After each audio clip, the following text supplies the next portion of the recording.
வணக்கம். The account is for subordinate officers part 1 department exam ஓட important descriptive type questions objective type questions நம்ம பார்த்துட்டு வந்துட்டு இருக்கோம். இந்த கிளாஸ்ல Hல இருந்து important questions நம்ம பார்க்கலாங்க.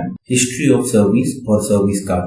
A history of service is maintained for each gazetted officer in which are recorded his headquarters, sub-appointments involving change of duties, date of alteration appointments, grant of leaves of all kind, excess of leave or joining time, fund number, hometown, fact of receipt of nominations for family pension and death cum retirement gratuity, pension calculation are based on this record. History of service அப்படிங்கிறது இங்க சொல்லப்பட்டிருக்குன்னா annexure 2 of fundamental rule and para 405 of institutional to audit and accounts. History of service எப்படி புரிஞ்சுக்கலாம்னா, எப்படி ஒரு government சர்வன்ட்க்கு service register maintain பண்ணிட்டு வராங்களோ அந்த மாதிரி ஒரு கெசட்டட் ஆபீசருக்கு ஹிஸ்டரி ஆஃப் சர்வீஸ் அப்படிங்கறத மெயின்டைன் பண்ணிட்டு வருவாங்க. அதுல அவரோட மொத்த டீடைலுமே அந்த ஹிஸ்டரி ஆஃப் சர்வீஸ்ல இருக்குங்க. இது ப்ரீவியஸ் இயர்ல கேட்ட 1 மார்க் கொஸ்டின். அடுத்து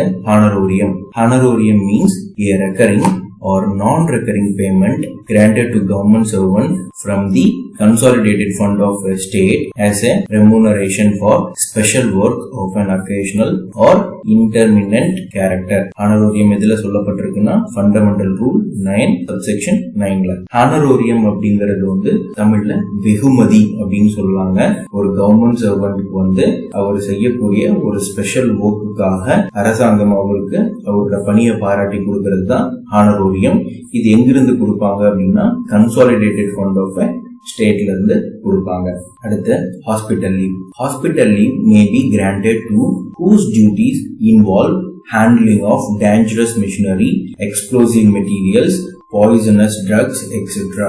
or the performance of hazardous tasks while under medical treatment of illness or injury. Hospital leave on half pay may be granted for a period not exceeding 6 months in every 3 years of service. It may also be combined with other kinds of leave. Hospital leave எதுல சொல்லப்பட்டிருக்குன்னா fundamental rule 101 B-ல சொல்லியிருக்காங்க. Hospital leave அப்படிங்கிறது ஆபத்து நிறைந்த அரசாங்க பணிகள்ல பணிபுரியக்கூடிய அரசாங்க ஊழியர்களுக்கு கொடுக்கக்கூடியதுங்க. ஆபத்தான இயந்திரங்கள் நிறைந்த பகுதியில வேலை பார்க்கறவங்க, வெடி மருந்து உள்ள இடத்துல வேலை பார்க்கறவங்க, ரொம்ப விஷம் நிறைந்த ட்ரக்ஸ் இருக்கக்கூடிய இடத்துல வேலை பார்க்கறவங்க, ரொம்ப கடினமான ஜாப் புரியக்கூடிய அரசு பணியாளர்களுக்கு 3 ஆண்டுகளுக்கு ஒரு முறை 6 மாதங்கள் அரை சம்பளத்துடன் கூடிய விடுப்பு கொடுக்கறாங்க. அதுதான் hospital leave.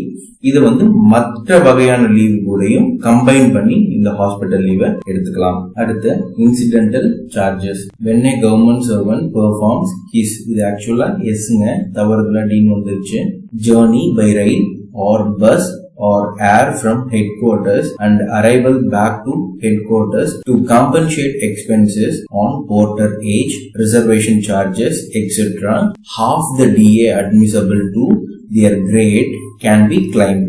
Similar journeys performed in camp also it is admissible provided there should be a gap of 24 hours between 2 incidental charges as per 5th pay commission recommendation. If the journey exceeds 160 km it can be claimed, otherwise it is not admissible. MTA rule 46. Incidental charges அப்படிங்கிறது ஒரு government servant பணி நிமித்தமா அவரோட head குவார்டர்ல இருந்து வேற ஒரு இடத்துக்கு பயணம் பண்ணும்போது அவரோட டெய்லி அலவன்ஸ்ல half the rate incidental charges கொடுப்பாங்க. இது எதுக்காகங்கிறது இங்கேயே சொல்லியிருக்காங்க. To compensate expenses on reservation charges etcetera. அந்த கவர்மெண்ட் எம்ப்ளாயி பயணம் பண்ணும்போது ஏதாவது போர்ட்டர், அதாவது சுமை தூக்குறவங்களை வச்சு ஏதாவது பொருள் எடுக்கக்கூடிய சூழல் வந்திருக்கும், இல்ல வேற ஏதாவது சின்ன சின்ன செலவுகள் வந்திருக்கும். அது எல்லாமே நம்ம கிளைம் பண்ண முடியாது. அதுக்காக ஒரே பேரா இன்சிடென்டல் சார்ஜஸ் அப்படிங்கிற பெயர்ல அரசாங்கம் அந்த செலவை ஈடுகட்ட நினைக்கிறாங்க. அது எப்படி கிளைம் பண்ணுவாங்க அப்படின்னா, அட் பிரசன்ட்ல 7th பே கமிஷன் ரெக்கமெண்டேஷன் படி இப்போ ஒரு அசிஸ்டன்ட் இருக்கிறாரு, அவருக்கு ஒரு நாளைக்கு டெய்லி அலவன்ஸ் 200 ரூபாய், அதுல பாதி 100 ரூபாய் இன்சிடென்டல் சார்ஜஸா கொடுப்பாங்க. இந்த இன்சிடென்டல் சார்ஜஸ் ஒரு கவர்மெண்ட் எம்ப்ளாயி எப்ப கிளைம் பண்ண முடியும் அப்படின்னா அவரு பயணம் பண்ணக்கூடிய தூரம் வந்து 160 கிலோமீட்டருக்கு மேல இருக்கணும். அதே மாதிரி அவரு ஹெட் குவார்டரை விட்டு 24 மணி நேரம் தள்ளி இருந்திருக்கணும். உதாரணத்துக்கு ஒருத்தர் வந்து திங்கட்கிழமை காலையில மதுரையில இருந்து கன்னியாகுமரி போறாரு, திரும்ப புதன்கிழமை காலையில அங்கிருந்து அவரோட ஒர்க் பிளேஸ் மதுரைக்கு வராரு அப்படின்னா போகும்போது ஒரு இன்சிடென்டல் சார்ஜஸும் திரும்ப வரும்போது ஒரு இன்சிடென்டல் சார்ஜஸும் அவர் கிளைம் பண்ணிக்கலாம். இது வந்து ப்ரீவியஸ் இயர் கொஸ்டினுங்க. இன்சிடென்டல் சார்ஜஸ்ங்கிறது எவ்வளோ அப்படின்னு கேட்பாங்க. இன்சிடென்டல் சார்ஜஸ் அப்படின்னா half of the DA. அடுத்து increment certificate. A certificate in which annual increment of pay of an employee is sanctioned by the competent authority. The certificate will be in TNPSC form number 49 and signed by the competent authority. It is attached to the pay bill in which the increment is first claimed. A copy of increment certificate should be given to the employee. So increment certificate அப்படிங்கிறது வந்து ஒரு government எம்ப்ளாய்க்கு வருடத்திற்கு ஒரு முறை கொடுக்கக்கூடிய ஊதிய உயர்வை வந்து சாங்ஷன் பண்ணி கொடுக்கக்கூடிய படிவம் தான் இன்கிரிமெண்ட் சர்டிபிகேட். இந்த இன்கிரிமெண்ட் சர்டிபிகேட் அப்படிங்கிறது வந்து TNPSC ஃபார்ம் நம்பர் 49ல இஷ்யூ பண்ணுவாங்க. உதாரணத்துக்கு ஒரு அரசு ஊழியருக்கு வந்து ஜனவரி மாதம் வந்து அவருக்கு இன்கிரிமெண்ட் அப்படின்னா அவருக்கு ஜனவரி மாதம் அவரோட சம்பள பட்டியலை வந்து கருவூலத்துல சமர்ப்பிக்கும் போது அந்த ஜனவரி மாசத்துல மட்டும் அவருக்கு சாங்ஷன் பண்ணி கொடுத்த இன்கிரிமெண்ட் சர்டிபிகேட்டை வந்து என்க்ளோஸ் பண்ணணும். அடுத்து interest bearing advance to government servant. Government servants are eligible for purchase of motor car, motorcycle, bicycle, house building advances, warm clothing advances, advance for purchase of calculators, interest bearing advances. They have to repay the amount together with interest due thereon. The conditions and procedure for sanction and recovery are given in MFC in article 226. ஒரு அரசு ஊழியருக்கு வந்து motor car வாங்குறதுக்கும் motorcycle வாங்குறதுக்கும் bicycle வாங்குறதுக்கும் house building advance புது வீடு கட்டுறதுக்கும் இல்ல கட்டின வீட்டை வாங்குறதுக்கும் அதே மாதிரி warm clothing advances purchase of calculator இந்த மாதிரியான பல வகையான லோன்கள் வந்து அரசாங்கம் கொடுத்துட்டு இருக்காங்க. இந்த லோன்களுக்கு எல்லாமே வந்து வட்டி இருக்குது. இந்த லோன் எப்படி சாங்ஷன் பண்ணணுங்கிற விஷயத்தை எல்லாமே வந்து இந்த ஆர்டிகல் 226ல MFC மெட்ராஸ் பைனான்சியல் கோட்ல சொல்லியிருக்காங்க. இது வந்து ப்ரீவியஸ் இயர் கொஸ்டினுங்க. கொஸ்டின் எப்படி வந்திருந்தது அப்படின்னா கீழ்கண்டவற்றுள் எவை வட்டியுடன் கூடிய முன்பணம் அப்படின்னு கேட்டிருந்தாங்க. அதுல பண்டிகை முன்பணம், கதர் முன்பணம், மோட்டார் சைக்கிள் முன்பணம் அப்படிங்கிற மாதிரி ஆப்ஷன் கொடுத்திருந்தாங்க. இதுல பண்டிகை முன்பணம், கதர் ஆடை முன்பணம் எல்லாமே வந்து வட்டி இல்லாத கடன், மோட்டார் சைக்கிள் மட்டும்தான் வட்டி உள்ள கடன். சோ இந்த மாதிரி வந்து கேள்விகள் இருக்குங்க. சோ அப்ப இதுல வந்து நம்ம என்ன தெரிஞ்சுக்கலாம் அப்படின்னா motor car, motor cycle, bicycle, house building advance, warm clothing advance, advance for purchase of calculator இது எல்லாமே வந்து இன்ட்ரெஸ்ட் பியரிங் அட்வான்சஸ் அப்படின்னு நம்ம தெரிஞ்சுக்கலாம். அடுத்து invalid pension. An invalid pension is awarded on his retirement from public service to an officer who by bodily or mentally infirmity is permanently incapacitated by the public service or for a particular branch of it to which he belongs. Invalid pension அப்படிங்கிறது வந்து உடல் ரீதியாகவோ இல்ல மன ரீதியாகவோ அவங்களோட கெப்பாசிட்டியை இழக்கக்கூடிய அரசு ஊழியர்களுக்கு வந்து கவர்மெண்ட் கொடுக்கறது தான் இன்வாலிட் பென்ஷனுங்க. இது எதுல சொல்லப்பட்டிருக்குன்னா ஆர்டிகல் 441 MPCல. அடுத்து ஜாயினிங் டைம். இது ரிப்பீட்டடான கொஸ்டின். இது 1 மார்க்லயும் வரும், டிஸ்கிரிப்டிவ் டைப் கொஸ்டினாவும் வரும். Joining time is admissible for 1 day even for a transfer within 8 km. Exceeding 8 km, preparation 6 days. Journey time excluding Saturday and Sundays can be admitted. Joining time means the time allowed to a government servant in which to join a new post or to travel to or from a station to which he is posted. Joining time எதுல சொல்லப்பட்டிருக்குன்னா fundamental rule 9 subsection 10 and fundamental rule 105. இந்த joining டைம்ங்கிற concept வந்து எப்போ ஒரு government எம்ப்ளாயிய ஒரு இடத்துல இருந்து இன்னொரு இடத்திற்கு பணிமாறுதல் செய்யறாங்களோ அப்ப அவருக்கு வந்து ஜாயினிங் டைம்னு ஒண்ணு கொடுப்பாங்க. இந்த ஜாயினிங் டைம் அப்படிங்கிறது வந்து அவர் பிளேஸ் பண்ணக்கூடிய தூரத்தை பொறுத்து மாறுபடுங்க. உதாரணத்துக்கு இப்போ ஒரு கவர்மெண்ட் எம்ப்ளாயி வந்து ஒரு பெரிய ஆபீஸ்ல வேலை பார்த்துட்டு இருக்காரு. இப்ப அவர் வந்து எஸ்டாப்ளிஷ்மெண்ட் சீட் பார்த்துட்டு இருக்காரு. அவரை வந்து அதே அலுவலகத்துக்குள்ள ஸ்கீம்ஸ் சீட்டுக்கு வந்து மாத்துறாங்க அப்படின்னா இட் இஸ் லைக் டிரான்ஸ்பர் மாதிரி தாங்க. ஆனா இது வந்து அவருக்கு அலுவலகமோ பணியிடமோ எதுவுமே மாறல, ஜஸ்ட் அந்த சீட் மட்டும் தான் மாற போகுது. ஸோ இந்த சிச்சுவேஷன்ல அவருக்கு எந்த விதமான ஜாயினிங் டைமும் கிடையாது. ஆனா இதுவே அந்த கவர்மெண்ட் எம்ப்ளாயி அவரோட ஹெட் ஆபீஸ் வந்து ஒரு இடத்துல இருக்கு, அதோட சப் ஆபீஸ் வந்து 8 கிலோமீட்டர் ரேடியஸ்குள்ளேயே இருக்குது. இப்ப அவர் ஹெட் ஆபீஸ்ல இருந்து அதோட சப் ஆபீஸ்க்கு டிரான்ஸ்பர் பண்ணிருக்காங்க. அது 8 கிலோமீட்டர் ரேடியஸ்குள்ள இருக்கங்காட்டி இந்த சிச்சுவேஷன்ல அவருக்கு வந்து ஒரு நாள் ஜாயினிங் டைம் கிடைக்கும். ஏன்னா அவருக்கு இந்த கேஸ்ல அலுவலகம் மாறுது. அதே மாதிரி இப்போ ஒருத்தர் வந்து அவரோட ஹெட் ஆபீஸ்ல இருந்து 200 கிலோமீட்டர் தள்ளி இருக்கக்கூடிய இன்னொரு அலுவலகத்துக்கு மாத்துறாங்க அப்படின்னா இந்த சிச்சுவேஷன்ல அவருக்கு வந்து 6 நாள் வந்து ப்ரிப்பரேஷன் பீரியட்னு கொடுப்பாங்க, தயாரிப்பு காலம்னு சொல்லுவாங்க. இப்ப அவர் வேலை செஞ்சுட்டு இருந்த இடத்துல இருந்து புது இடத்துக்கு போறதுக்கு அவரோட வீட்டுல இருக்க திங்ஸ் எல்லாமே அங்க ஷிஃப்ட் பண்றதுக்கு ப்ரிப்பேர் பண்றதுக்கு 6 நாள் கொடுப்பாங்க. அதே மாதிரி அவரு என்ன மோடுல போறாரு, அதாவது ரயில்ல போறாரா பஸ்ல போறாரா அப்படிங்கறத பொறுத்து ஜேர்னி டைம் வந்து மாறுபடும். இப்ப அவரு பஸ்ல போறாரு அப்படிங்கிற பட்சத்துல ஒவ்வொரு 130 கிலோமீட்டருக்கும் ஒரு நாள் ஜாயினிங் டைம் கிடைக்கும். ட்ரெயின்ல போறாரு அப்படிங்கிற பட்சத்துல ஒவ்வொரு 400 கிலோமீட்டருக்கு ஒரு நாள் கிடைக்கும். இதுதாங்க ஜாயினிங் டைம். இப்ப சம்மரைஸ் பண்ணா ஒருத்தர் வந்து ஒரே ஆபீஸ்க்குள்ள அவர் டிரான்ஸ்பர் போட்டாங்கன்னா ஜாயினிங் டைம் கிடையாது. ஒரு ஆபீஸ்ல இருந்து இன்னொரு ஆபீஸ் 8 கிலோமீட்டர் ரேடியஸ்க்குள்ள போட்டாங்கன்னா ஒரு நாள் ஜாயினிங் டைம் மட்டும் கிடைக்கும், ப்ரிப்பரேஷன் டைம் எதுவுமே கிடைக்காது. அதுவே 8 கிலோமீட்டருக்கு மேல இருக்கக்கூடிய பிளேஸ்க்கு அவருக்கு டிரான்ஸ்பர் போட்டாங்கன்னா 6 நாள் ப்ரிப்பரேஷன் பீரியடும், 130 கிலோமீட்டருக்கு கீழே இருக்கும் பட்சத்துல ஒரு நாள் ஜாயினிங் டைம். அப்ப 6+1 அப்படிங்கிற மாதிரி 7 நாள் கிடைக்கும். ட்ரெயின்ல போனா ஒவ்வொரு 400 கிலோமீட்டருக்கும் ஒரு நாள் வீதம் அவருக்கு ஜாயினிங் டைம் கிடைக்கும். Journey on tour. No journey can be reckoned as a journey on tour that does not reach a point outside a radius of more than 8 km from headquarters. A journey performed within Madras city limit, limited இருக்குங்க, இது actual limit, though it may exceed 8 km will not be treated as journey on tour. இது வந்து MTA rule 64ல சொல்லப்பட்டிருக்கு. Journey on tour அப்படிங்கிறது 8 கிலோமீட்டருக்கு உள்ள வந்து ஒருத்தர் ஜேர்னி பண்றாரு அப்படின்னா அதை வந்து ஜேர்னி ஆன் டூரா கன்சிடர் பண்ண மாட்டாங்க.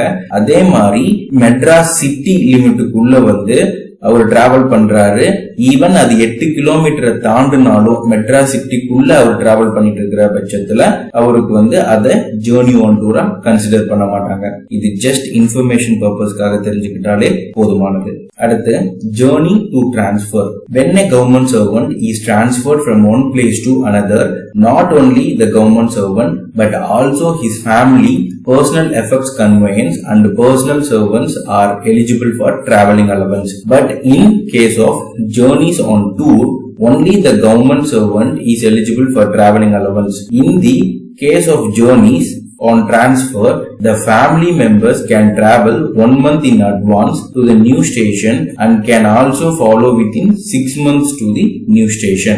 MTA rule 69 to 76. இப்ப ஒரு கவர்மெண்ட் எம்ப்ளாயிய ஒரு இடத்துல இருந்து இன்னொரு இடத்திற்கு பணிமாறுதல் பண்ணிட்டாங்க அப்படிங்கிற பட்சத்துல அவருக்கும் அவரோட ஃபேமிலி மெம்பர்ஸ்க்கும் ஈவன் அவங்க சர்வன்ட்டுக்கும், இன்கேஸ் பெரிய ஆபீசரா இருக்காங்கன்னா அவங்க சர்வன்ட்டுக்கும் அவங்களோட பொருட்களை இங்கிருந்து அவர் புதிய பணியிடத்துக்கு எடுத்துட்டு போறதுக்கு உண்டான செலவினங்களையும் வந்து அரசாங்கம் வந்து கொடுப்பாங்க.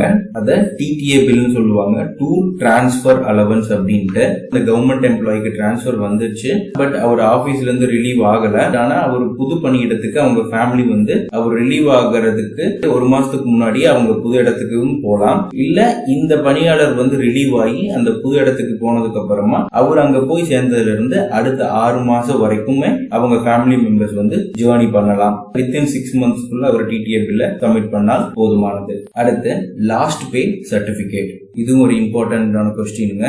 1 மார்க்லயும் வரும், டெஸ்கிரிப்டிவ் டைப் கொஸ்டின்லயும் வந்திருக்கு. When a government servant is transferred from one officer's administrative control to another, the officer at the old station will issue LPC to the government servant who was transferred to enable the drawing drawing officer at the new station to claim the pay allowances. In the LPC, the rate of pay and allowances admissible, deductions to be made, recoveries to be effected, the period up to which the pay and allowances were paid should be noted. இது எங்க சொல்லிருக்காங்கன்னா instructions under treasury rules 23 of MTC volume 1ல last pay certificate அப்படிங்கிறது ஒரு government employee வந்து ஒரு இடத்துல இருந்து இன்னொரு இடத்திற்கு பணிமாறுதல் பண்ணும் பட்சத்துல அவரு பழைய இடத்துல அவருக்கு சம்பளம் வாங்கி கொடுத்துட்டு இருந்த சம்பள பட்டுவாடா அதிகாரி வந்து இப்ப அவருக்கு புதுசா பணிமாறுதல் செய்யப்பட்ட இடத்துல இருக்கக்கூடிய சம்பள பட்டுவாடா அதிகாரிக்கு கொடுக்கறது தான் லாஸ்ட் பே சர்டிபிகேட். இந்த லாஸ்ட் பே சர்டிபிகேட்ல என்னென்ன இருக்கணும்னா அவர் வாங்கிட்டு இருந்த சம்பள விவரங்கள், அவரோட பிடித்த விவரங்கள், அவர் ஏதாவது லோன் வாங்கி இருந்தாருன்னா அது குறித்தான விவரங்கள் எல்லாமே அதுல இருக்கணும். இந்த லாஸ்ட் பே சர்டிபிகேட் வந்து அவர் புதுசா வேலையில சேர போற இடத்துக்கு வந்தா மட்டும்தான் அவருக்கு புது இடத்துல சம்பளம் கிளைம் பண்ணி கொடுப்பாங்க. அடுத்து lapsed deposit. There is a time limit for the repayment of any deposit. If the amount is not repaid within the stipulated period, it will be called lapsed deposit. A lapsed deposit for which detailed accounts are kept at the treasury officer are competent to repay the amount. If the detailed accounts are not kept at the treasury, AG authorization is required for the repayment. Article 272 Madras Financial Code 1 and Treasury Rule 16, SR 31 and 22A and 22B of MTC 1. லாப்ஸ்டு deposit அப்படிங்கிறது என்னன்னா, இப்போ ஒரு amount வந்து deposit பண்ணியிருக்காங்க அப்படின்னா அதுக்கு maturity டேட்னு ஒன்று இருக்கும். ஸோ அதுக்கு டைம் லிமிட் இருக்கும். அது முடிஞ்சோன்னா அந்த பணத்தை திருப்பி கொடுக்கணும். ஒருவேளை இந்த அமௌண்ட் வந்து அந்த விதின் ஸ்டிப்புலேட்டட் டைம்குள்ள திருப்பி கொடுக்கல அப்படிங்கிற பட்சத்தில் அதை வந்து லாப்ஸ்டு டெபாசிட் அப்படின்னு சொல்றாங்க. இந்த லாப்ஸ்டு டெபாசிட்ங்கிறதுக்கு வந்து ஒரு டீடைல்டு அக்கௌண்ட் வந்து ட்ரெஷரியில மெயின்டைன் பண்ணணும். அந்த திருப்பி கொடுக்க வேண்டிய அதிகாரி யாருன்னா ட்ரெஷரி ஆபீசர் தான். ஒருவேளை இந்த டீடைல்டு அக்கௌண்ட் வந்து ட்ரெஷரியில மெயின்டைன் பண்ணல அப்படிங்கிற பட்சத்துல ஏஜியோட ஆத்தரைசேஷன் வேணும் இந்த லாப்ஸ்டு டெபாசிட்டை வந்து ரீபே பண்றதுக்கு. குறிப்பிட்ட டைம்ல திரும்ப கொடுக்காத தொகை டெபாசிட் தான் லாப்ஸ்டு டெபாசிட். இது வந்து ட்ரெஷரி ஆபீசர் மெயின்டைன் பண்ணிட்டு இருப்பாரு. அங்க டீடைல்டு அக்கௌண்ட் மெயின்டைன் பண்ணாத பட்சத்துல ஏஜி கிட்ட வந்து ஆத்தரைசேஷன் வாங்கி தான் ரீபேமெண்ட் கொடுக்கணும். அடுத்து lapse of sanction. A sanction for a fresh charges accorded by the government or an authority subordinate to government lapses if it has not been acted on for 1 year unless it is specifically renewed. Certain exemptions are there as laid down in Article 50 Financial Code Volume 1.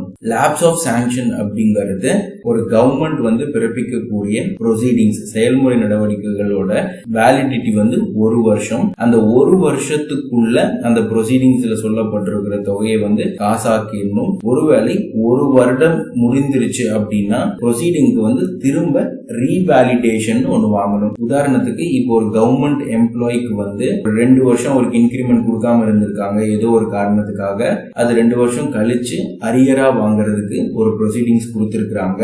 அந்த proceedings issue ஆன டேட்ல இருந்து அடுத்த 1 வருஷம் வரைக்கும் தான் அந்த ப்ரொசீடிங்ஸ்க்கு validity இருக்கும். வித்தின் 1 இயருக்குள்ள ப்ரொசீடிங்ஸ் வச்சு பில் போட்டு அவருக்கு காசு வாங்கி கொடுத்துடணும். ஒருவேளை 1 வருடத்திற்குள்ள ஏதாவது ஒரு நிர்வாக காரணங்களால அவருக்கு அப்படி வாங்கி கொடுக்க முடியாத சூழல்ல அதே ப்ரொசீடிங்க 1 வருஷம் கழிச்சு யூஸ் பண்ண முடியாது. அதுக்கு ரீவேலிடேஷன் வாங்கணும். அடுத்து letter of credit. Letter of credit system in government is a system of appropriation control in regard to drawings of the offices of major spending department where payments are mostly by means of checks. This system is provided for period-wise allocations for each drawing offices of public works and forest department. The finance department restricts such letter of credit to the budget appropriations under respective major head of accounts. Para 1742 of budget manual. இந்த letter of credit system அப்படிங்கிறது வந்து எதுக்கு use பண்றாங்க அப்படின்னா appropriation கண்ட்ரோலுக்காக. Letter of credit அப்படிங்கிறது என்ன அப்படின்னா, இப்போ ஒரு வியாபாரி வந்து இந்தியால வர்த்தகம் பண்ணிட்டு இருக்காரு. அவர் வர்த்தகம் பண்ணக்கூடிய பொருளை வந்து அவர் அமெரிக்கால இருந்து இறக்குமதி பண்ணி இந்தியால வித்துட்டு இருக்காரு. இதுதான் அவரோட தொழில்.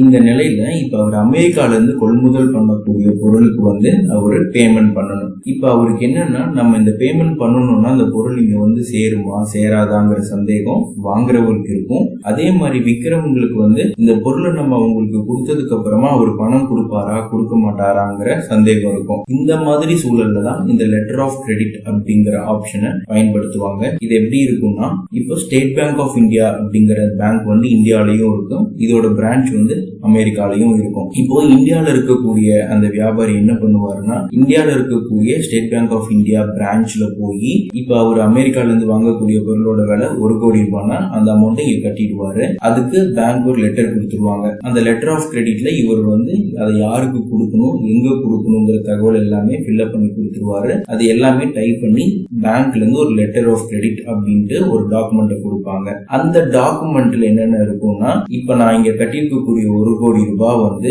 இந்த பொருள் எனக்கு வந்து சேர்ந்ததுக்கு அப்புறமா அமெரிக்கால இருக்கக்கூடிய அந்த வியாபாரிக்கு இந்த பிரான்ச்ல இஷ்யூ பண்ணிடுங்கிற மாதிரி இருக்கும். இந்த டாக்குமெண்ட்டை இப்போ இந்தியால இருக்கக்கூடிய வியாபாரி வந்து அமெரிக்கால இருக்கிறவருக்கு காட்டுவாரு. சோ அவரு இந்த வியாபாரியை தான் நம்ப மாட்டாரே தவிர ஸ்டேட் பேங்க் ஆஃப் இந்தியாவை நம்புவார். இந்த லெட்டர் ஆஃப் கிரெடிட்டை வச்சுக்கிட்டு அவரோட பொருளை இந்தியாவுக்கு அனுப்பி விடுவார். இதுதான் letter of credit option work பண்ற மெத்தடுங்க. அதே மாதிரி கவர்மெண்ட் டிபார்ட்மெண்ட்ஸ்குள்ளயும் இந்த லெட்டர் ஆஃப் கிரெடிட் அப்படிங்கிற ஒரு சிஸ்டம் வந்து கவர்மெண்ட் யூஸ் பண்ணிட்டு இருக்காங்க.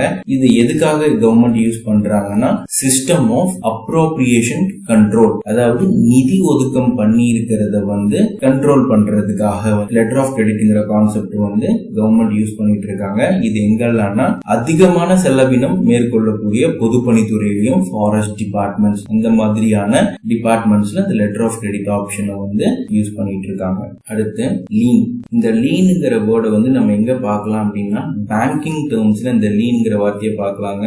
உதாரணத்துக்கு இப்போ உங்களோட அக்கௌண்ட்ல வந்து ஒரு 10,000 ரூபாய் இருக்கு அப்படின்னா, அந்த இடத்துல வந்து நீங்க லீன் அப்படிங்கிற ஆப்ஷன்ல ஒரு 5,000 நீங்க லாக் பண்ண நினைக்கிறீங்க அப்படின்னா, நீங்க அதை ரெக்வஸ்ட் கொடுத்தீங்கன்னா அந்த 5,000 லீன் அமௌண்டா எடுத்துப்பாங்க. 5,000 லீன் பண்ணிட்டாங்கன்னா அந்த 5,000 அமௌண்ட் வந்து உங்க அக்கௌண்ட்ல தான் இருக்கும்.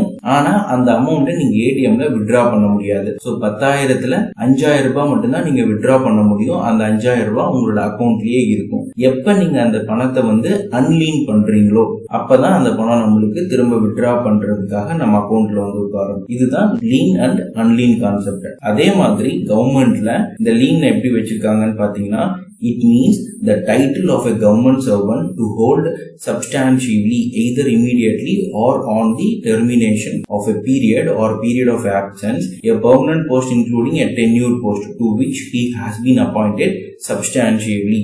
இது வந்து எதுல சொல்லியிருக்காங்கன்னா, ஃபண்டமெண்டல் ரூல் 9(13) சொல்லியிருக்காங்க. இதை நம்ம எப்படி புரிஞ்சுக்கலாம் அப்படின்னா, இப்போ ஒரு போஸ்ட் வந்து வேக்கண்டா இருக்கு அப்படிங்கிற பட்சத்துல அந்த போஸ்ட்டை வந்து எடுத்தோன்னா சரண்டர் பண்ணிட மாட்டாங்க. அந்த போஸ்ட் வந்து அடுத்த ஒரு நபரை வந்து அப்பாயிண்ட் பண்ற வரைக்கும் அதை லீன் பண்ணி வச்சிருப்பாங்க. அந்த போஸ்ட் அப்படியே பிளாக்கிங்ல இருக்கும். அதுதான் லீன். அடுத்து log book. One log book should be maintained in the printed form for each government vehicle supplied to the government offices. The entry shall be made in the log book then and there for each trip, and the officer making use of the vehicle shall record the trips made and initial it himself with his designation, noting the mileage at the start and at the end, purchase of petrol, oil, repairs done, batteries and tires provided should be noted. When bills are passed without verifying the entries in the logbook, the bills cannot be passed. Rule 12 Appendix 26 of Madras Financial Code Volume 2. So logbook அப்படிங்கிறது government ஆபீஸ்ல use பண்ணக்கூடிய ஒவ்வொரு வெஹிக்கிளுக்கும் தனித்தனியா maintain பண்ணிட்டு வரணும். இந்த லாக்புக்ல வந்து அந்த வண்டி ஒவ்வொரு முறை பயன்படுத்தும் போதும் இந்த லாக்புக்ல அந்த என்ட்ரிஸை போட்டுட்டு வரணும். அதுல என்னென்ன இருக்கணும் அப்படின்னா, வண்டி எடுக்கும் போது இருந்த கிலோமீட்டர், அந்த பயணம் முடிஞ்சதுக்கு அப்புறம் இருக்கக்கூடிய கிலோமீட்டர் இருக்கணும். அது எந்த பர்பஸ்க்காக அந்த வண்டியை இயக்குனாங்க அப்படிங்கறதை எழுதி அந்த வண்டியை பயன்படுத்தின அலுவலர் வந்து அதுல கையொப்பம் போடணுங்க. அதே மாதிரி அந்த வண்டிக்காக போட்ட பெட்ரோலு, ஆயிலு, ரிப்பேர் ஏதாவது பண்ணியிருந்தாங்கன்னா அந்த டீட்டெயில்ஸ், பேட்டரிஸ், டயரு, இதெல்லாம் மாற்றக்கூடிய அனைத்து விவரங்களுமே வந்து அந்த லாக் புக்ல மெயின்டைன் பண்ணிட்டு வரணும். அடுத்து local allowance. Local allowance is an allowance given to an officer in addition to pay or salary in consideration of exceptional local circumstances such as the expensiveness of the locality or duty. House rent allowances and CCA are local allowance. Traveling allowance and conveyance allowance are not local allowance. It will not count for pension. Article 32 pension கோட்ல சொல்லப்பட்டிருக்குங்க. Local allowance அப்படிங்கிறது ஒரு government எம்ப்ளாய்க்கு அவருக்கு கொடுக்கக்கூடிய salary இல்லாம எக்ஸ்ட்ராவா கொடுக்கறது. Like house rent அலவன்சஸும் சிசிஏவும் வந்து லோக்கல் அலவன்ஸ். டிராவலிங் அலவன்ஸும் கன்வெயன்ஸ் அலவன்ஸும் அது லோக்கல் அலவன்ஸ் கிடையாது. சோ இதுல இருந்து क्वेश्चन மேபி எப்படி வரலாம்னா எது லோக்கல் அலவன்ஸ் கேட்டு 4 ஆப்ஷன் தரலாம். அதுல ஒருவேளை ஹவுஸ் ரெண்ட் அலவன்ஸும் சிசி அலவன்ஸும் இருந்ததுன்னா அது லோக்கல் அலவன்ஸ். அடுத்து லைஃப் சர்டிபிகேட்.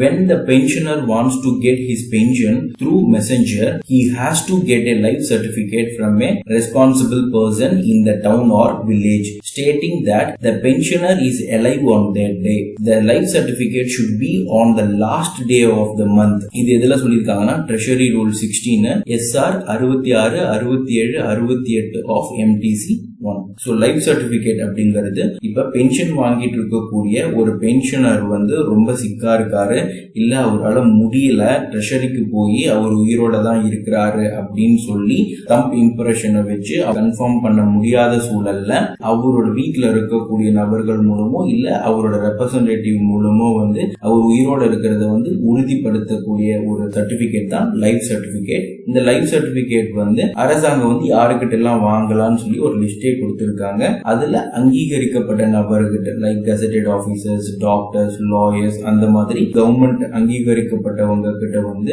இந்த லைஃப் சர்டிபிகேட்டை வாங்கி அவர் த்ரூ மெசஞ்சர் மூலமா ட்ரெஷரிக்கு கொடுத்து விடலாம். இந்த லைஃப் சர்டிபிகேட்ங்கிறது எப்ப வாங்கணும் அப்படின்னா அந்த மாதத்தோட இறுதி நாள்ல வாங்கணும். அடுத்து limited tender. When the estimated value of the order to be purchased is less than 25,000, limited tender should be adopted, for which an up to dated list of contractors and suppliers should be maintained and tender should be called for among them. இது எதுல சொல்லிருக்காங்கன்னா article 125 rule 3 instruction 9 and 10 Madras financial code. Limited tender அப்படிங்கிறது இப்போ ஒரு டிபார்ட்மெண்ட்ல வந்து ஏதோ ஒரு பொருளை கொள்முதல் பண்ண நினைக்கிறாங்க, இல்ல ஏதோ ஒரு சர்வீஸை அவைல் பண்ண நினைக்கிறாங்க, அதோட மதிப்பு வந்து 25,000 ரூபாய்க்கு உள்ள இருக்கு அப்படின்னா அதுக்கு வந்து ஓபன் டெண்டர். ஓபன் டெண்டர்னா ஒரு வைடு பப்ளிசிட்டியோ இல்ல நியூஸ் பேப்பர்ல அனௌன்ஸ்மெண்டோ எதுவும் கொடுக்க வேண்டிய அவசியம் இல்ல. 25,000க்கு கீழே இருக்கும் பட்சத்துல கவர்மெண்ட் ஒவ்வொரு வருடங்களும் வந்து அங்கீகரிக்கப்பட்ட கான்ட்ராக்டர்ஸ் அப்படின்னு சொல்லி ஒரு லிஸ்ட் வச்சிருப்பாங்க. அந்த லிஸ்ட்ல அந்த டிபார்ட்மெண்ட் இப்ப எந்த சர்வீஸ் இல்ல பொருள் வாங்க நினைக்கிறாங்களோ அந்த கான்ட்ராக்டர் லிஸ்ட்ல இருக்கக்கூடிய நபர்களுக்கு மட்டும் வந்து இந்த பொருளை எங்களுக்கு சப்ளை பண்ண முடியுமா அப்படின்னு கேட்டு லெட்டர் வச்சு அதுல யாரு லோவஸ்ட் கொட்டேஷன் கொடுக்குறாங்களோ அவங்க கிட்ட வந்து அந்த பொருளை கொள்முதல் பண்ணிக்கலாம். இதுதான் லிமிடெட் டெண்டர். அடுத்து loss of cheque. When a drawing officer receives a report that a check drawn by him has been lost, he shall at once report the fact to the treasury officer or bank. He should get non-payment certificate from them. Then only he should issue a fresh check. SR 50 Treasury Rule 16. Loss of check அப்படிங்கிறது இப்போ ஒரு கான்ட்ராக்டருக்கு பணம் கொடுக்கறதுக்காக check drop பண்ணிட்டாங்க, ஆனா அந்த check வந்து தொலைஞ்சு போயிடுது அப்படிங்கிற தகவல் வந்து அந்த செக் டிராப் பண்ண டிராயிங் ஆபீசருக்கு தெரிய வருது அப்படின்னா அந்த செக் தொலைஞ்சிடுச்சுன்னு சொல்லி அவர் திரும்ப ஒரு புது செக் வந்து இஷ்யூ பண்ணிட முடியாது. முதல்ல அந்த தொலைஞ்ச செக் வந்து பணமாக்கப்படல அப்படிங்கிறதுக்கான ஆத்தரைசேஷனை ட்ரெஷரியில இருந்தோ பேங்க்ல இருந்தோ அவர் வந்து நான் பேமெண்ட் சர்டிபிகேட் அப்படிங்கறத வாங்கிட்டு அதுக்கு அப்புறமா தான் அவர் வந்து புது செக்கை இஷ்யூ பண்ணணும். அடுத்து major head. It means a main head of account for the purpose of recording and classifying the receipts and disbursement relating to the functions of the government. Para 1744 of budget manual. Major account அப்படிங்கிறது வந்து இப்போ உதாரணத்துக்கு இப்ப revenue டிபார்ட்மெண்ட்ல ஒரு ஆபீஸ்ல வந்து salary வாங்கிட்டு இருக்காங்க அப்படின்னா அந்த சேலரிக்கு வந்து ஒரு மெயின் ஹெட் இருக்கும், அதுதான் மேஜர் ஹெட். அதுக்கு கீழே வர்றது pay, DA, MA, CCA, DC, DA அந்த மாதிரி வர்றது எல்லாமே வந்து சப் ஹெட் ஆர் மைனர் ஹெட்னு சொல்லுவாங்க. இதுக்கு எல்லாத்தையுமே ஒருங்கிணைத்து உள்ளதுதான் மேஜர் ஹெட். ஒவ்வொரு செலவுக்கும் ஒவ்வொரு மேஜர் ஹெட் வந்து கவர்மெண்ட் வந்து அலோகேட் பண்ணிருப்பாங்க. அடுத்து minor head. It means head subordinate to the major head or sub major head. Para 1747 budget manual. So main ஹெட்டுக்கு கீழே வந்து சப்போர்ட்டிவா வரதான் மைனர் ஹெட். அடுத்து mileage allowance. Mileage allowance is an allowance calculated on the distance travelled which is given to meet the cost of a particular journey, car mileage, scooter mileage, road mileage for journey by walk. The mileage rates are fixed by government from time to time. MTA rule 20. So mileage allowance அப்படிங்கிறது வந்து ஒரு government employee அலுவல் நிமித்தமா ஒரு பயணம் மேற்கொள்றாரு அப்படிங்கிற பட்சத்துல அவர் motor சைக்கிள்ல போறாரு, கார்ல போறாரு, ஸ்கூட்டர்ல போறாருன்னா அதுக்கு கவர்மெண்ட் வந்து ஒரு பிக்சட் ரேட் வச்சிருப்பாங்க. அதை பேஸ் பண்ணி அவர் இந்த அலவன்ஸ் வந்து டிரா பண்ணிக்கலாம். அடுத்து மெஷர்மெண்ட் புக். இது ஒரு இம்பார்ட்டன்ட்ங்க. இதுல இருந்து 1 மார்க்கும் வரும். அதே மாதிரி டெஸ்கிரிப்டிவும் கேட்டிருக்காங்க. The measurement book is an original record of actual measurement or count. AM book is a very important record and must kept with great care since it may have to produce as evidence in the court of law. The measurement book அப்படிங்கிறது வந்து ரொம்ப கேர்ஃபுல்லா maintain பண்ணிட்டு வரணுங்க.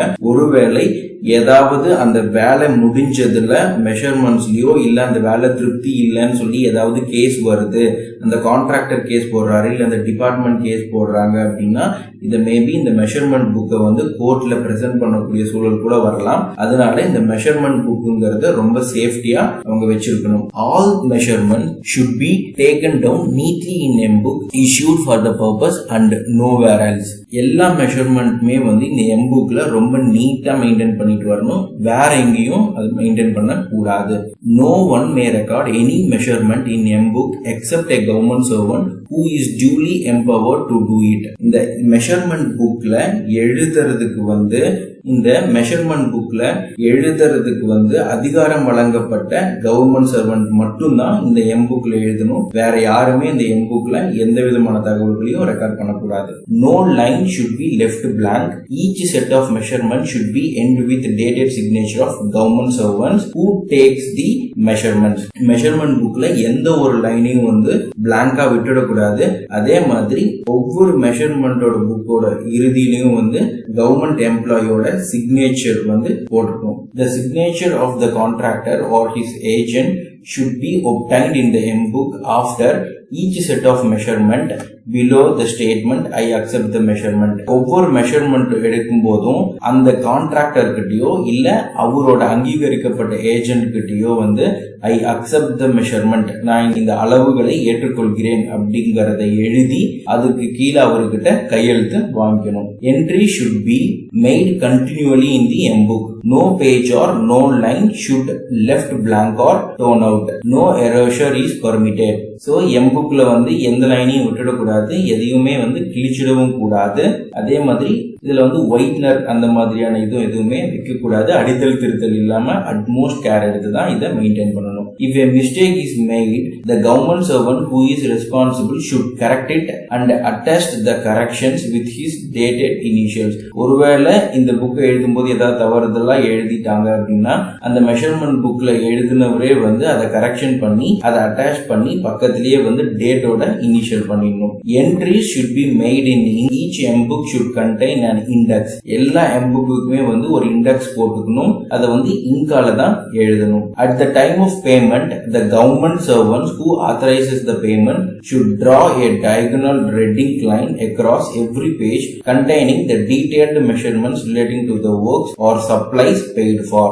அந்த work முடிஞ்சதுக்கு அப்புறமா payment கொடுக்கும்போது அந்த பேமெண்ட்டை ஆத்தரைஸ் பண்ற கவர்மெண்ட் சர்வன்ட் வந்து ரெட் இங்க்ல அந்த பர்டிகுலர் ஒர்க்கை வந்து டயகனலா கிராஸ் பண்ணணும். இதெல்லாம் எதுல சொல்லியிருக்காங்கன்னா ஆர்டிகல் 174 and 175ல சொல்லியிருக்காங்க. அடுத்து modified appropriation. It means the sums allotted to any unit of appropriations as it stands on any particular aid after it has been modified by reappropriation or by supplementary or additional grant or grants by competent authority. Para 17 subsection 49 of budget manual. Modified appropriation அப்படிங்கிறது என்னன்னா government வந்து அந்த நிதியாண்டோட தொடக்கத்திலேயே ஒவ்வொரு செலவினங்களுக்காகவும் நிதி ஒதுக்கீடு கொடுத்திருப்பாங்க. அப்படி ஒவ்வொரு செலவினங்களுக்காக ஒதுக்கப்பட்ட நிதியில ஆல்ரெடி கொடுத்திருக்கக்கூடிய நிதி ஒதுக்கத்துக்கு கூடுதலாவோ குறைவாவோ ஒதுக்கிறது தான் மாடிஃபைட் அப்ரோப்ரியேஷன். அடுத்து MTC form 100. When any bills is passed by drawing officer, it should be accompanied by MTC form 100, in which the treasury officer will note the date of passing, amount passed, and also date and place of encashment with the treasury voucher number to enable the drawing officer to know on what date the bill is passed and should enter the same in the expenditure statement, which should be verified during reconciliation of treasury figures with those of departmental figures. SR2 Treasury Rule 16. MTC 100 அப்படிங்கிறது இப்போ ஒரு டிபார்ட்மெண்ட்ல இருந்து எந்த வகையான ஒரு bill போட்டாலுமே அதை ட்ரெஷரிக்கு கொண்டு போகும்போது அந்த பில் கூட இந்த MTC படிவம் 100 அப்படிங்கறத இணைக்கணும். அந்த MTC படிவம் 100ல அந்த ட்ரெஷரியில பணத்தை பாஸ் பண்ணக்கூடிய அதிகாரி வந்து அந்த பணத்தை என்னைக்கு வந்து காசாக்குறாங்க, அதோட வவுச்சர் நம்பர் என்ன, எவ்வளவு தொகையை வந்து பாஸ் பண்றாங்க அப்படிங்கிற மொத்த விவரங்களையும் அதை எழுதியிருப்பாங்க. அதை எழுதி அந்த பட்டியலை சமர்ப்பிச்ச அலுவலகத்துக்கு கொடுத்துருவாங்க. அவங்க வந்து அந்த மந்த் முடிஞ்சு அந்த தொகையை வந்து ட்ரெஷரி கூட ரெக்கன்சில் பண்ணும்போது இந்த MTC படிவத்தை வச்சுதான் ரெக்கன்சில் பண்ணணும். இந்த கான்செப்ட் தெரிஞ்சுக்கிட்டா போதுங்க. MTC ஃபார்ம்னா என்ன, அது எங்க பயன்படுதுங்கிற விஷயங்களை மட்டும் நம்ம தெரிஞ்சுக்கிட்டாலே போதுமானது. அடுத்து net qualifying service. To calculate the net qualifying service, we have to take the total service from the difference between the date of appointment to date of retirement. Then deduct the period not qualifying the pension, with leave on loss of pay without MC, suspension as punishment, non-qualifying service, etc.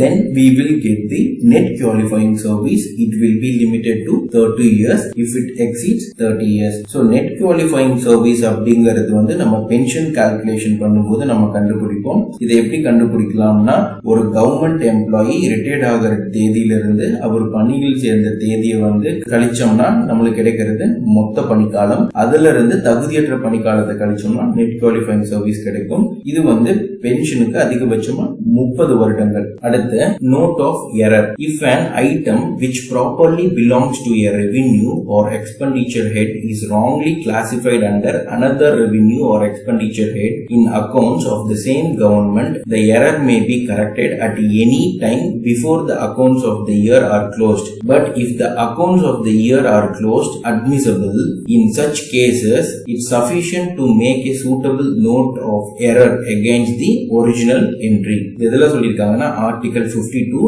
MAC volume 1. Note of error அப்படிங்கிறது என்னன்னா, இப்ப ஒரு கணக்கு தலைப்புல செய்யப்பட வேண்டிய செலவினத்தையோ இல்ல ஒரு கணக்கு தலைப்புல வரவு வைக்கப்பட வேண்டிய வரவினத்தையோ வந்து தவறுதலா வேறொரு கணக்கு தலைப்புல செலவோ இல்ல வரவோ வச்சுட்டாங்க அப்படிங்கிற பட்சத்துல அந்த பர்டிகுலர் இயர் முடியறதுக்குள்ள எப்ப வேணாலும் அதை வந்து சரியான கணக்கு தலைப்புக்கு மாத்திக்கலாம். ஒருவேளை அந்த பர்டிகுலர் இயர் முடிஞ்சிருச்சு அப்படிங்கிற பட்சத்துல அடுத்த நிதியாண்டுக்கு போயிடுச்சுன்னா ஒரு சூட்டபிள் நோட் ஆஃப் எரர், அதாவது எங்க தப்பு நடந்ததுங்கிறது அந்த டீடைல்ட ப்ரிப்பேர் பண்ணி தான் இந்த நோட் ஆஃப் எரர் ரைஸ் பண்ணி தான் அந்த தவறை சரி பண்ண முடியும். இதுவே அந்த பர்டிகுலர் இயர்க்குள்ள ரெக்டிஃபை பண்ணிக்கலாம்னா இந்த நோட் ஆஃப் எரர் கான்செப்ட் தேவைப்படாது. அந்த பர்டிகுலர் இயர் தாண்டிடுச்சுன்னா இந்த நோட் ஆஃப் எரர்ங்கிற கான்செப்ட் தான் யூஸ் பண்ணி ஆகணும். ஸோ நம்ம இப்ப என் சீரீஸ் வரைக்கும் important objective type and descriptive type வந்து நம்ம கம்ப்ளீட் பண்ணிருக்கோம். அடுத்து இன்னும் கொஞ்சம் இருக்கு, அதை நம்ம அடுத்த கிளாஸஸ்ல பார்க்கலாம். இந்த தியரி கொஞ்சம் வந்து வேகா தாங்க போகும். இது எல்லாமே சிம்பிளா வந்து நீங்களே படிச்சுக்கோங்க அப்படின்னு சொல்லி மெட்டீரியல் கொடுக்கலாம். பட் அதை விட யாராவது ஒருத்தர் படிச்சு அதை கேட்கும் போது நமக்கு இன்னும் கொஞ்சம் வந்து ஈஸியா புரியலாம், இல்ல வந்து நம்ம மைண்ட்ல நிக்கலாம். எங்கேயோ கேட்ட தகவலா இருக்குது அப்படின்னு சொல்லிட்டு நம்ம எக்ஸாம்ல எழுதும் போது அது உங்களுக்கு பயனுள்ளதா இருக்கலாம். சோ அந்த நம்பிக்கையில தான் நம்ம வந்து இந்த அப்ஜெக்டிவ் டைப் வந்து அப்படியே ரீட் அவுட் பண்ணி நம்ம எக்ஸ்பிளைன் பண்ணிட்டு வரோம். இப்ப நம்ம இந்த கிளாஸ்ல பார்க்கிற இம்பார்ட்டன்ட் क्वेश्चंस எல்லாமே உங்க கையில இருக்கிற புக்ல எங்க இருக்கு. பட்ஜெட் மேனுவல்னா அந்த புக்ல எந்த பக்கத்துல இருக்கு, ட்ரெஷரி ரூல்னா ட்ரெஷரி ரூல்ல அது எந்த பக்கத்துல இருக்கு, இல்ல மெட்ராஸ் ஃபைனான்சியல் கோட்னா அதுல எந்த பக்கத்துல இந்த கான்செப்ட் எல்லாம் வருது அப்படிங்கறத வந்து நீங்க இதை நம்ம பார்க்கும் போதே கொஞ்சம் பிராக்டிஸ் பண்ணிட்டீங்க அப்படின்னா எக்ஸாம் ஹால்ல வந்து உங்களுக்கு டைம் வேஸ்ட் ஆகாம டக் டக்குன்னு அந்த क्वेश्चனை ஆன்சர் பண்றதுக்கு உங்களுக்கு யூஸ்ஃபுல்லா இருக்கும். ஸோ நீங்க இப்ப இருந்தே வந்து இந்த கொஸ்டின்ஸ் எல்லாம் புக்ல எங்க இருக்குது அப்படிங்கறத ட்ரேஸ் அவுட் பண்ணுங்க.